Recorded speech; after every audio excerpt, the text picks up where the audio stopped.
Hi, my name is Vanessa and I'm from South Carolina. Get your popcorn and sit back. An exciting and intriguing story awaits you. It has everything: heartless women, gossip, betrayal, friendship, and of course, love.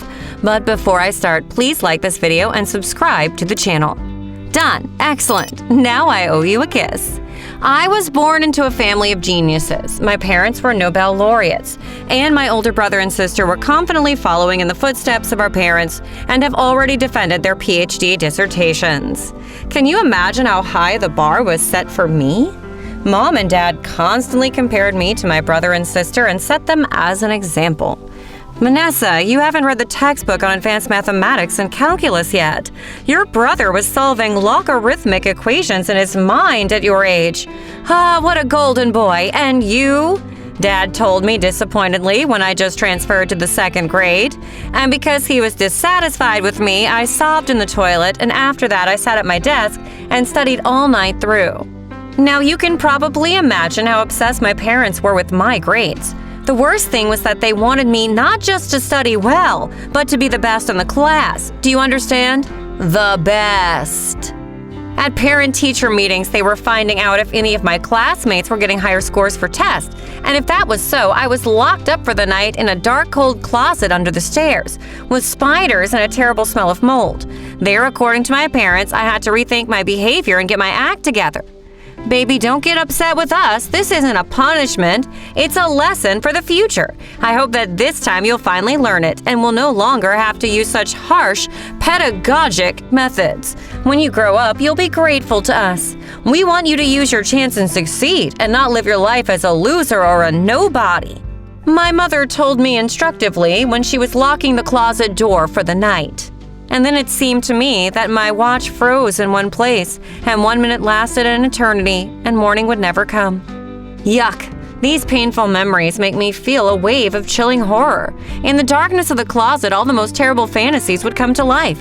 It seemed to me that a giant claw was reaching for my throat, and in the silence of the night, I heard an echoing howl, as if a ghost was standing outside the door and was trying to break inside. Only when I grew up, it turned out that howling outside the door was my dad's work. Stunning. And if you have now decided that my parents are completely crazy, I won't argue with you. Imagine my father explained his actions by saying that he wanted to motivate me more. Vanessa, remember, after such punishment, you began to get the highest grades possible. Our pedagogic system turned out to be very effective. My satisfied dad recalled it years later, and I didn't know how to react. Be offended, laugh, or show him the cuckoo sign. My only consolation as a child was my best friend Judy. My complete opposite, a party girl, a fashionista, and a complete underachiever. Though when she moved to my desk, her performance magically skyrocketed.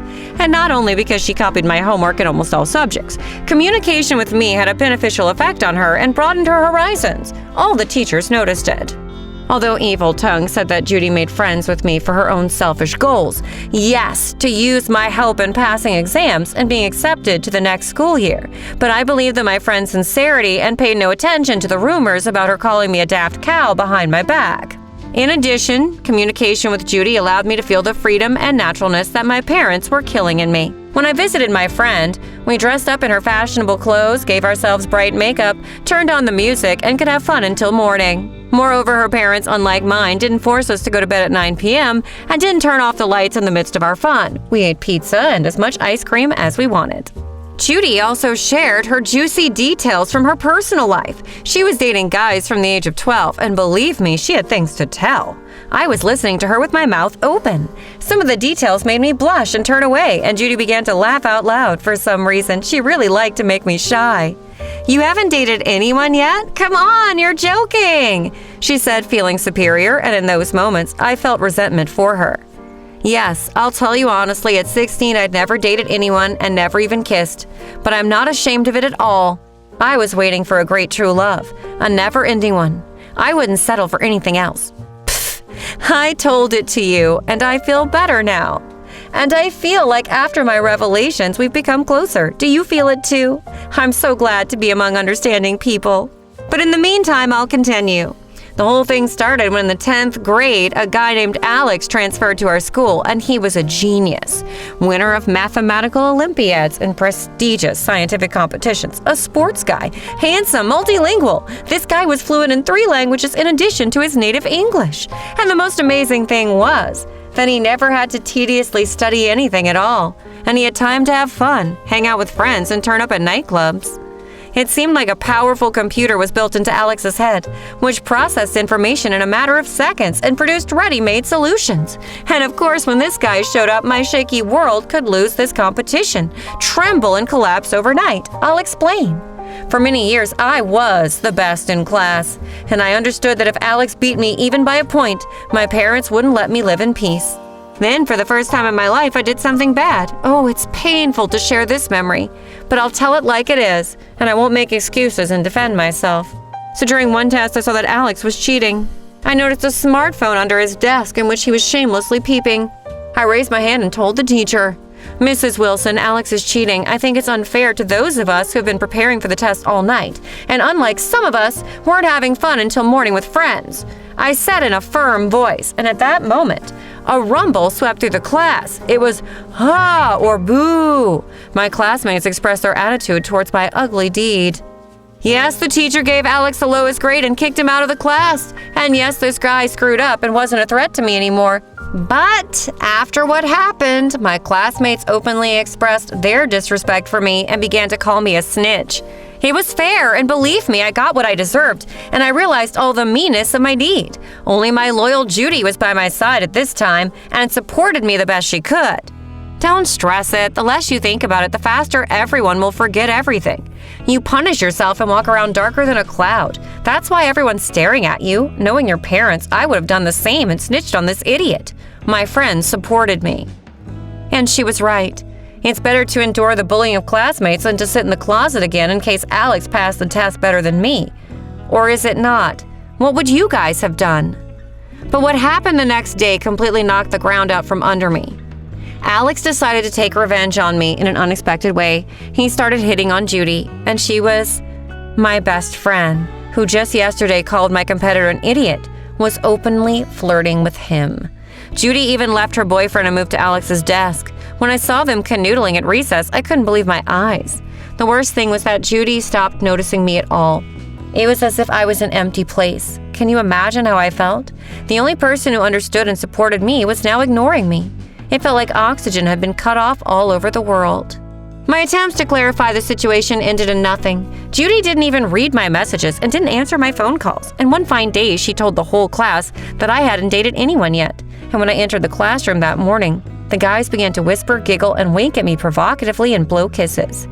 Oh, and who's going to get this hot little thing? Guys, look at those curves. Let's bet who's gonna be first. My classmates were laughing out loud, and only Alex, who was zoned out and tense for some reason, didn't participate in this collective amusement.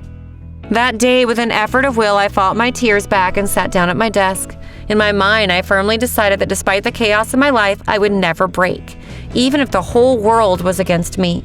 I'll never betray myself and will always be on my side, and I can handle it. Yeah, I made mistakes, but who doesn't? And this inner decision kind of turned the light on in my mind. Then I felt lightness and such confidence in myself and my happy future that I'd never experienced before. And I don't care about what other people think and say about me.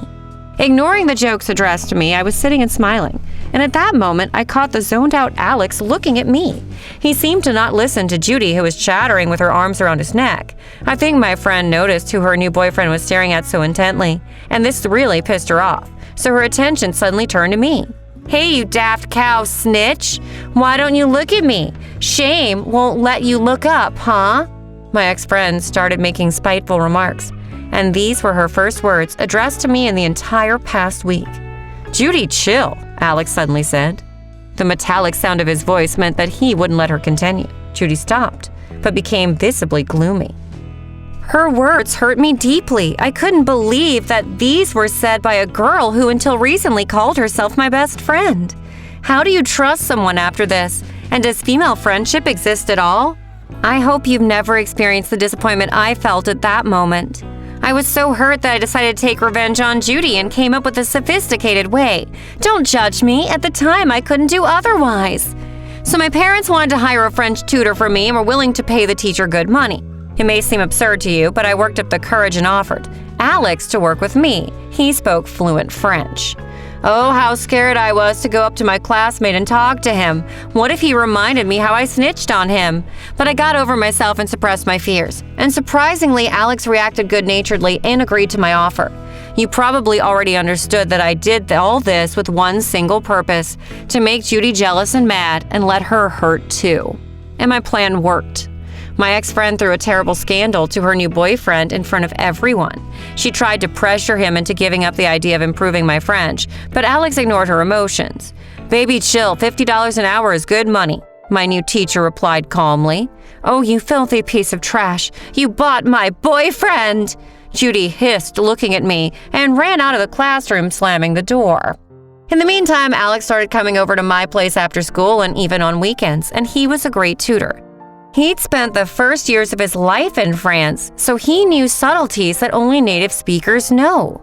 And we would chat for hours about anything. I don't want to offend anyone, but for the first time ever, I met an intelligent guy my age who could have a conversation on intellectual topics and understand the language of science.